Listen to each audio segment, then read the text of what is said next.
मैं जैसे कि बिहार से हूँ, लेकिन रहा यहीं हूँ दिल्ली में ही। तो मेरे पास कॉन्सेप्ट है, जैसे कि हमारी काफ़ी सारी अनयूज़ ज़मीन है, तो हम उसका कुछ होता नहीं है। तो वो नियर बाई है tourist area, around 5 to 7 kilometre. तो मेरा कॉन्सेप्ट ये रहेगा कि मैं वहाँ पे अपने गांव में छोटे छोटे जैसे कि मकान होते हैं मिट्टी के, तो वहाँ पे मैं जैसे टूरिस्ट आते हैं, तो मैं टूरिस्ट से मतलब जितनी भी वेबसाइट है, मेक माई ट्रिप हो गई, इन सब से कोलैब करूँ और टूरिस्ट को मतलब यहाँ का इंडिया का रियल मतलब एक्सपीरियंस दूँ। मतलब कि जैसे कि हरी राजस्थान में तो चल रहा है, लेकिन बिहार में बहुत कम चल रहा है।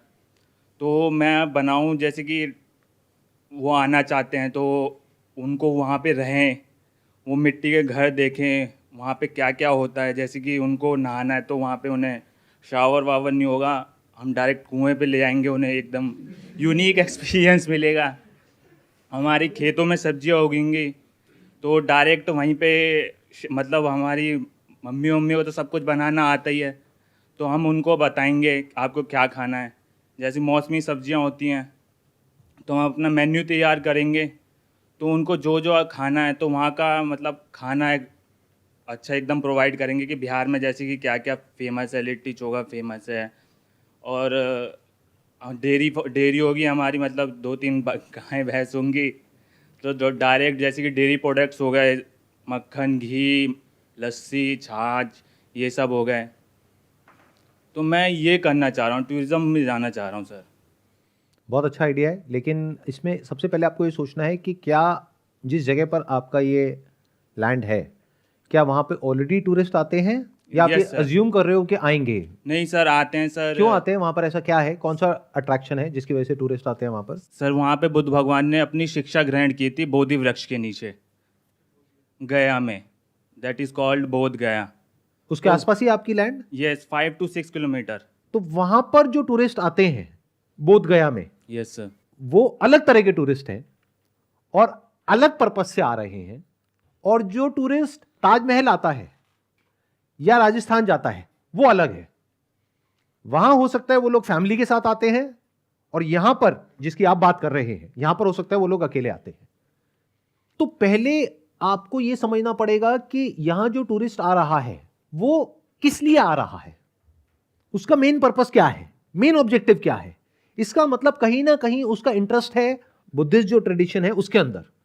तो अगर उसको आप कनेक्ट कर पाओ अपनी इस जगह से तो मजा आएगा। यानी कि आप ये जो एक्सपीरियंस उनको देने वाले हो, इसको ये मत बोलो कि मैं आपको एक विलेज का या फार्म का एक्सपीरियंस दूंगा। आप बोलो मैं आपको एक बुद्धिस्ट जो मंक होते हैं उनका जो लाइफस्टाइल होता है कल्चर। उसका प्रैक्टिकल एक्सपीरियंस दूंगा। जो बुद्धिस्ट वे ऑफ लाइफ है वो क्या है? मिनिमलिज्म, कि कम से कम में कैसे सरवाइव करते हैं। तो आप यहां पर आओगे हमारे पास में और बिल्कुल बेयर मिनिमम आपको चीजें मिलेंगी। एक मिट्टी का घर होगा जहां पे आप मेडिटेशन कर सकते हो, जहां पे ऑर्गेनिक वेजिटेबल्स होंगी, जहां पे जो कुकिंग है वो भी आप खुद कर सकते हैं, नहीं तो हम भी आपको असिस्ट कर सकते हैं। या ये कह लो कि हम आपको एक पूरा एनवायरनमेंट देंगे जहां पर कि आप नेचर से पूरी तरह से कनेक्ट हो पाओगे, और एक ऐसा एनवायरनमेंट जहां पे आप साइलेंस में मेडिटेशन कर सकते हो। तो you can call it a 5 day Buddhist meditation retreat. और यस उस सर। 5 दिन में क्या क्या इंक्लूड होगा, वो सब जो अभी आप कह रहे हैं, बट उस सबको आप जोड़ोगे बुद्धिस्ट वे ऑफ लिविंग से। Okay sir. तब क्या होगा कि जिस काम के लिए वो लोग वहां पर आ रहे हैं उसी काम से आपने उसको जोड़ दिया। नहीं तो जिस वजह से वो लोग आ रहे हैं वो कुछ और है, आप उनको कुछ और ही करने को कह रहे हो, तो गड़बड़ हो गई, तो डिस्कनेक्ट हो गया। इन अदर वर्ड्स, अगर आप मूवी देखने के लिए जा रहे हो, वहां पे कोई पॉपकॉर्न बेच रहा है तब तो ठीक है, बट मूवी देखने के लिए जा रहे हो और वहां पे कोई जूते बेच रहा है तो गड़बड़ हो गई। आप कहोगे भाई मैं मूवी देखने के लिए आया हूं, तो कोई ऐसी चीज बताओ जो मेरे इस मूवी देखने के एक्सपीरियंस को और एनहांस करे। बट ये जूते जो आप बीच में मेरे को बेच रहे हो मूवी के बीच में, उससे तो मेरा मूवी का एक्सपीरियंस और खराब हो रहा है। तो जिस वजह से वो लोग वहां पर आ रहे हैं, क्योंकि वो लोग, अगेन मेरी इस बात को ध्यान से समझना, हर टूरिस्ट जो इंडिया में आता है फॉरेन से, वो सब वहां पर नहीं आते हैं। Yes sir. कुछ होते हैं जो सिर्फ ताजमहल देखने के लिए आते हैं, कुछ होते हैं जो सिर्फ राजस्थान जाते हैं, कुछ होते हैं जो तीनों कवर करते हैं, कुछ होते हैं जो सिर्फ बोध गया आते हैं। तो आपको समझना पड़ेगा कि वहां जो स्पेसिफिकली लोग आ रहे हैं उनका माइंडसेट क्या है। तो उसका तरीका क्या है कि वहां पर आप जा करके लोगों से इंटरेक्ट कर सकते हो, बात कर सकते हो। और अगर इस पूरी प्रोसेस में आपको कोई बुद्धिस्ट मंक मिल जाए, सर मंग तो बहुत सारे आते हैं सर वहाँ पे, नेपाल भूटान। किसी मंक को आप इन्वॉल्व कर लो अपने इस प्रोजेक्ट में, तो आपका ये प्रोजेक्ट एज अ गाइड। बहुत आगे निकल जाएगा। मतलब कि वहां जो मंक आ रहे हैं और बहुत आते होंगे वहां पर, तो उनसे आप बात करो कि हम ऐसा एक प्रोजेक्ट शुरू कर रहे हैं, तो हमें एक ऐसे मंक चाहिए जो मेडिटेशन करा सके फॉरेनर्स को, और उसके लिए आपका जो भी खर्चा है, आपके रहने का, आपके खाने पीने का, वो सारा पैसा हम आपको देंगे।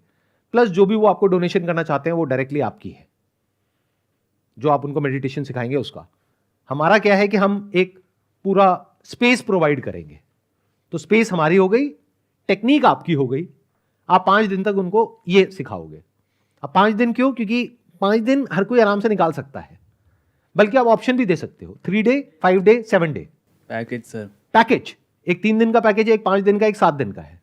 और अगर इसमें कोई मंक आपको मिल जाए जो प्रॉपर, जो उनकी ड्रेस होती है और प्रॉपर उसने ट्रेनिंग ली हुई है उस मंक ने मेडिटेशन की, और वो मेडिटेशन कराए, और फिर आप अपनी एक वेबसाइट बनाओ जहां पर के पूरा हाईलाइट करो कि देखो ये मंक है, इनको 20 साल का एक्सपीरियंस है, ये सिखाएंगे, इन्होंने यहां से इस मोनेस्ट्री से ट्रेनिंग ली हुई है।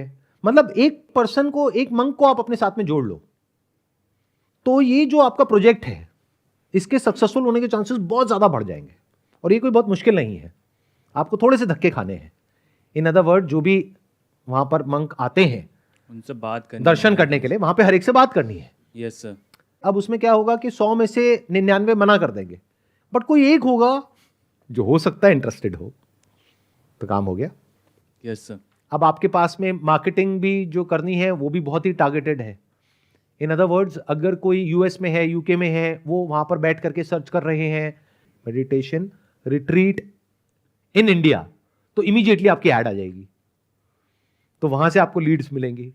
उसके अलावा और जो वेबसाइट्स होती हैं वहां पर आप लिस्ट कर सकते हो अपने इस एक्सपीरियंस को। बट हर जगह उनको हाईलाइट करो, उनको फोरग्राउंड में रखो, अपने आप को बैकग्राउंड में रखो। बिजनेस में हमेशा यह समझना होता है कि सामने वाले को क्या चाहिए। हम लोग क्या कोशिश करते हैं कि हम क्या कर सकते हैं, आप क्या कर सकते हो, दैट इज नॉट इंपॉर्टेंट। जब तक कि वो कनेक्ट नहीं होता उससे जो सामने वाले को चाहिए। आप कहते हो मैं आपको ये दे सकता हूं, वो दे सकता हूं, वो कर सकता हूं, ये कर सकता हूं, वो कर सकता हूं, तो क्या, how is it connected to what I am looking for. इसको बोलते हैं फीचर वर्सेस बेनिफिट। फीचर मतलब क्या होता है, जैसे किसी आप शॉप में जाते हो तो एक सेल्समैन आता है, हमारे प्रोडक्ट में ये अच्छा है, ये अच्छा है, ये अच्छा है, ये अच्छा है, ये अच्छा है, उसके सारे फीचर्स आपको बता देते हैं। आप कहते हैं यार मेरा सर मत खा, चल भाग यहां से। बेनिफिट क्या होता है, आप किसी जगह पर गए, उस सेल्समैन ने आपसे पूछा आपको क्या चाहिए, वो कहेगा ये चाहिए। अच्छा किस बजट का चाहिए, अच्छा ये चाहिए। अच्छा किसके लिए चाहिए, गिफ्ट करने के लिए चाहिए या डेली यूज के लिए चाहिए, तो आप कहोगे ये चाहिए। उसने एग्जैक्टली वही निकाल करके आपको दिया जो आपको चाहिए, बजाय कि 100 ऑप्शन दिखाने के, या बजाय किसी भी एक ऐसे ऑप्शन को जिसमें आपका कोई इंटरेस्ट नहीं है, उसके बारे में 1000 बातें बताने के। कुछ भी नहीं बोला, बल्कि उसने आपको दिया और बोला कि ये आपके लिए बेस्ट ऑप्शन है। फिर अगर उससे रिलेटेड 1-2 क्वेश्चन उसने आपसे पूछे तो उतना ही जवाब दिया, फालतू की बातें नहीं करी। इसको अच्छी सेल्समैनशिप बोलते हैं। तो अभी हमने क्या किया, अगर ध्यान से आप समझोगे, पहले समझा कि वहां पे लोग आ क्यों रहे हैं, फिर उसको उससे कनेक्ट कर दिया जो आप कर सकते हो। तो अगर ये दोनों चीजें कनेक्ट हो जाए तो कुछ कमाल का बन सकता है। तो वो अपने आप में one of its kind experience हो गया। तो एक तरीके से आपने मार्केट में एक गैप ढूंढ लिया, तो अपने आप ही जो फॉरेन टूरिस्ट है वो आने लग जाएंगे। अपने आप उनको पता लग जाएगा कि अच्छा ये है और ये है। मतलब एक तरीके से आपकी ये जो जगह है वो अपने आप में एक टूरिस्ट अट्रैक्शन बन जाएगी। आई होप इससे थोड़ी सी क्लैरिटी आ रही है आपको जो भी मैं बोल Yes, रहा हूं। sir. क्या बताइए। सर पहले तो मुझे एक मंक को फाइंड करना होगा जो अपने कल्चर को मेरे प्रोग्राम में, मेरे पैकेजेस में शो कर सके। जैसे मैं 3 दिन का प्रोग्राम 3 दिन का पैकेज है, 4 दिन का पैकेज है, तो उसमें ईच डे का मतलब इस दिन क्या होगा, सेकंड डे क्या होगा, थर्ड डे क्या होगा। मैं आपको बीच में थोड़ा सा इंटरप्ट कर रहा हूं, I am sorry for that, लेकिन ध्यान से सुनना मेरी इस बात को। ये 3 दिन का, 5 दिन का, 7 दिन का प्रोग्राम आपका नहीं होगा, ये उस मंक का होगा। Yes, वो sir. मंक बताएगा सुबह कितने हाँ, बजे sir. उठना है, क्या करना है, क्या खाना है, क्या पीना है, उसके अकॉर्डिंग आप काम करोगे। Yes sir. आपके प्रोग्राम के अकॉर्डिंग मंक काम नहीं करेगा, क्योंकि वहां पे लोग आपकी वजह से नहीं आ रहे, यस उस सर। मंक की वजह से आ रहे हैं, मेडिटेशन की वजह से आ रहे हैं। Yes sir. तो मंक बताएगा कि बुद्धिस्ट वे ऑफ लिविंग कैसा होता है, उसमें जो जो करना होगा वो आप करोगे। Yes, मतलब आप sir. बैकग्राउंड में रहोगे, फोरग्राउंड में वो मंक रहेगा। हाँ आगे बताइए।